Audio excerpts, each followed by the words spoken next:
Yes, twongeye kubasuhuza abakunzi bacu ba Paradizo TV aho tugenda tubagezaho update news abagiye atandukanye, amakuru mashyashya ndetse n'ibindi biba bigenda bivugwa ku mbuga nkoranyambaga. Rero kora subscribe, ukore no kunzogera iri ku ruhande kugira ngo utazajya ucikwa n'ibyiza byinshi tugenda tukugezaho. I Kinshasa abanyarwanda bahatuye bakomeje kugira ubwoba bwinshi. Nibyo rero tugiye kurebera hamwe mu buryo burambuye. Hari uwagize ati ntabwo nshobora kujyana abana banjye ku ishuri, ntabwo najya ku isoko, ngomba kuguma mu rugo. Ubwo nibwo buzima bw'umunyarwandakazi utuye mu mujyi wa Kinshasa muri Repubulika Iharanira Demokarasi ya Kongo yatangaje. Zawadi ni umubyeyi w'abana babiri uvuga ko ubuzima bwe n'umuryango we buri mu mazi abira aho atuye i Kinshasa kubera ko abanyekongo bakomeje kwamagana igihugu cye n'ibikorwa by'urugomo bikomeje mu burasirazuba bwa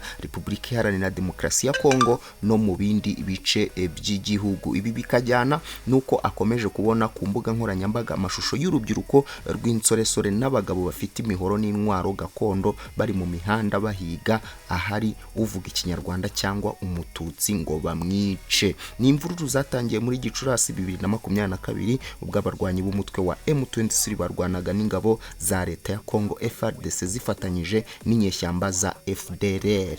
Ni ibitero byatumye M23 itangira kwirwanaho ndetse ihashya izo ngabo za FARDC na FDLR kugeza ubwo izambuye ibice bimwe na bimwe zagenzuraga birimo n'umupaka wa Bunagana mu burasirazuba bwa Repubulika Iharanira Demokarasi ya Kongo. Nyuma yo gukubitwa inshuro na M23, ingabo za leta ya Kongo n'ubuyobozi bw'icyo gihugu byahise bitangira gushinja u Rwanda gutera inkunga uwo mutwe wa M23. Ni ibintu leta y'u Rwanda yahakaye yivuye inyuma, ndetse na raporo y'umuryango w'abibumbye yagaragaje ko kugeza ubu akanama gahuriweho gashinzwe gukurikirana ibibazo bihuza imipaka katarabona ikimenyetso na kimwe gihamya ko hari igihugu cy'amahanga cyangwa cyaba cyaragize uruhare mu kubura imirwano ku mutwe wa M23 ndetse no kuwushyigikira. Ku rundi ruhande ariko ubuyobozi bwa Kongo n'inzego z'igisirikare na polisi bikomeje gushishikariza guhiga abantu bose bavuga ikinyarwanda ndetse n'abanyekongo bo mu bwoko bw'abatutsi, bamwe bagirirwa nabi abandi birukanwa mu byabo n'ibindi bikorwa benshi mu mahanga no muri icyo gihugu bahuza na jenoside ishobora kuba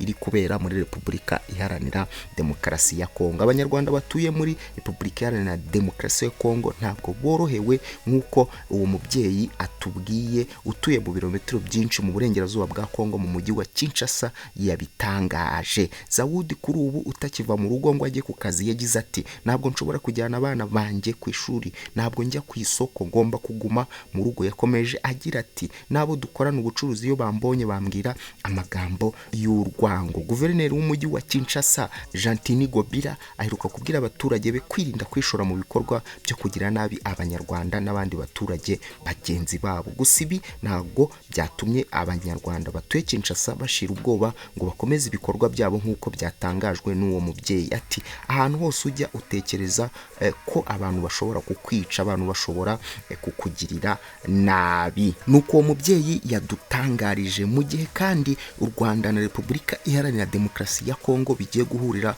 mu mishyikirano muri Angola. Umuryango w'abibumbye wemeje ko intumwa z'u Rwanda n'iza Repubulika Iharanira Demokarasi ya Kongo zigiye guhurira i Rwanda muri Angola mu biganiro bigamije guhosha umwuka mu ruvugwa hagati y'ibihugu byombi. Ni umwuka ushingiye ku birego Repubulika Iharanira Demokarasi ya Kongo ishinja u Rwanda ko rufasha umutwe wa M23 mu gihe rushinja icyo gihugu gukorana n'umutwe wa FDL, ndetse ingabo zacyo ziheruka kurasa mu Rwanda ibisasu bitandukanye byasenye inzu bikanakomeretsa abantu. Umuyobozi w'ubutumwa bw'umuryango w'abibumbye bwo kugarura amahoro muri Repubulika Iharanira Demokarasi ya Kongo Bintu Keita kuri uyu wa gatatu yari imbere y'akanama k'umuryango w'abibumbye gashinzwe umutekano haganirwa ku bibazo by'umutekano muke muri Repubulika Iharanira Demokarasi ya Kongo. Yavuze ko ibyo bibazo by'umwihariko ibijyanye no kubura imirwano kwa M23 bishobora gusubiza inyuma intambwe zari zimaze kugerwaho mu mutekano wa Repubulika Iharanira Demokarasi ya Kongo. Yakomeje ati bityo ndasaba Repubulika Iharanira Demokarasi ya Kongo n'u Rwanda kwifashisha inama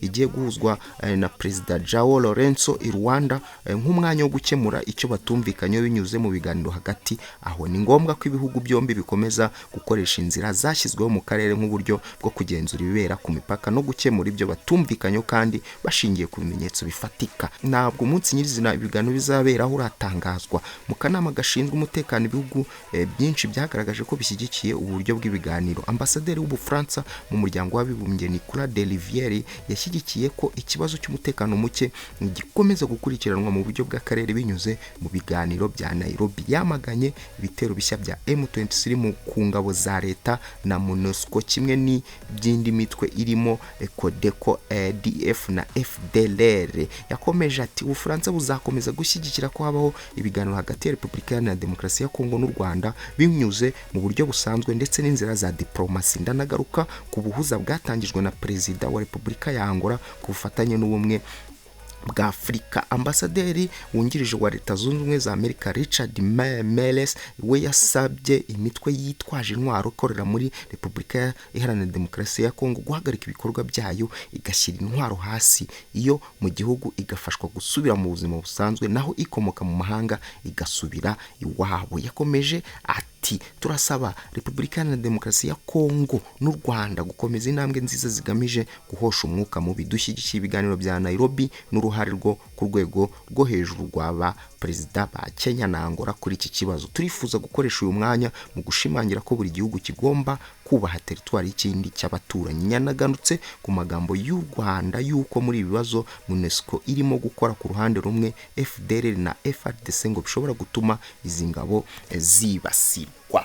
Yakomeje ndi US yiteguye gutanga umusanzu wayo mu bufatanye na Repubulika Iharanira Demokarasi ya Kongo by'umwihariko muri ibi bihe bikomeye. Ndasaba abayobozi ba Afurika y'Iburasirazuba gukoresha uburyo bushingiye ku biganiro. Leta Zunze Ubumwe za Amerika zirashimangira ko kohereza izindi ngabo mu burasirazuba bwa Repubulika Iharanira Demokarasi ya Kongo bigomba gukorwa mu buryo buhuriweho na MONUSCO kandi bigakorwa hakurikijwe ibyemeranyijweho n'impande zombi n'amategeko mpuzamahanga harimo n'itegeko mpuzamahanga ry'uburenganzira bwa muntu. Bigomba kandi ngo kujyana n'imyanzuro y'akanama k'umuryango w'abibumbye gashinzwe umutekano mu bijyanye n'ibihano byashyiriweho Repubulika Iharanira Demokarasi ya Kongo. Korohereza izi ngabo bikamenyeshwa aka kanama mbere y'uko zoherezwa.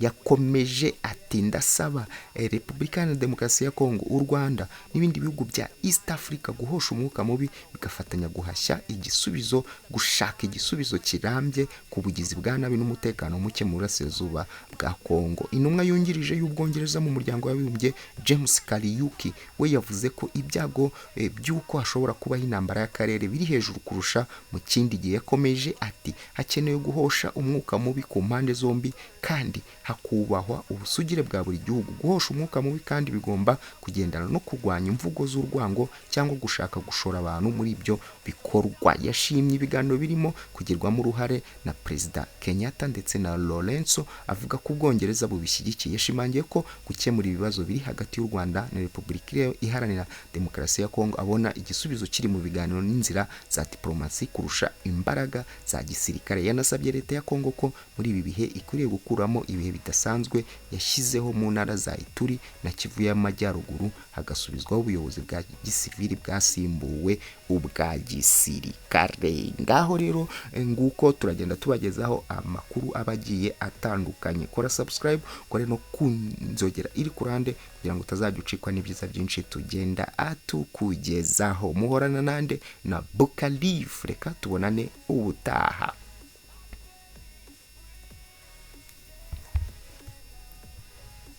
And your worth, just focus on yourself first. Don't let somebody take your time and your worth, just focus on yourself first. Don't let somebody